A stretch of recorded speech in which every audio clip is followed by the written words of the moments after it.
Afternoon అందరికీ. ఈరోజు speciality వచ్చేసి వరల్డ్ హ్యూమానిటీ డే, అంటే ప్రపంచ మానవత్వం దినోత్సవం అనమాట. మానవత్వం మీన్స్ ఏం లేదు. ఇప్పుడు ఎగ్జాంపుల్, మీరు వెళ్తున్నారు, ఆ వేలో మీకు ఎవరన్నా దెబ్బలు తగులుతూ కనిపించడం కానీ, లేదంటే వాళ్ళకి ఏమైనా ప్రమాదం జరుగుతూ కనిపించడం కానీ, మీరు చేయగలిగిన సహాయం ఏది మీరు చేస్తారో దాన్ని మానవత్వం అనమాట. ఇంగ్లీష్లో హ్యూమానిటీ అంటారు, తెలుగులో మానవత్వం అంటారు. ఇది ఈ రోజుల్లో అంత లేదులేండి. స్వార్థం ఎక్కువైపోయింది, కపటబుద్ధులు కుళ్ళు ఎక్కువైపోయినాయి. సో ఈ రోజుల గురించి అంత తక్కువ మాట్లాడుకుంటే అంత బెటర్. ఒక 30 years 40 years 50 years బ్యాక్కి వెళ్తే మానవత్వం అనేది చాలా మంచిదన్నమాట అప్పట్లో. అందుకనే మానవుళ్ళే దేవుళ్ళు, మానవుడిని దేవుళ్ళలాగా చూడాలని చెప్పి అప్పట్లో ఉండే కొటేషన్స్. ఇప్పుడు యానిమల్సే, జంతువులే మనుషుల కంటే బెటర్ ఇప్పుడు వచ్చినాయి, అది వేరే మ్యాటర్.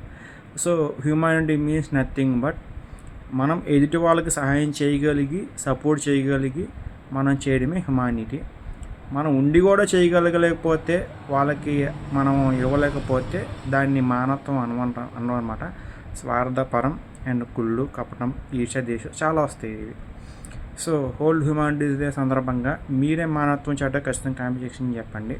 అండ్ ఇప్పుడు మదర్ తెరెసా గారు తీసుకోండి, రోగులకి చాలా హెల్ప్ చేశారు. ఆవిడ ఏ కంట్రీ అని కానీ, యూగోస్లావియా కంట్రీ ఆవిడ ఏ రిలీజియన్ అనేవ్వండి, ఆవిడ క్యారెక్టర్ ఏదైనా అనేవ్వండి, మానవులకి హెల్ప్ చేశారు. అప్పట్లో మంచి భయంకరమైన రోగాలు ఉండేవి, మామూలుగా టచ్ చేస్తే రోగాలు వచ్చాయని, అంటే మామూలుగా వాళ్ళని అంటుకుంటే కుష్టి వ్యాధులు లేదా ఇలా వచ్చాయి అనమాట. నేను ఎవరు తక్కువ చేసి మాట్లాడట్లేదు.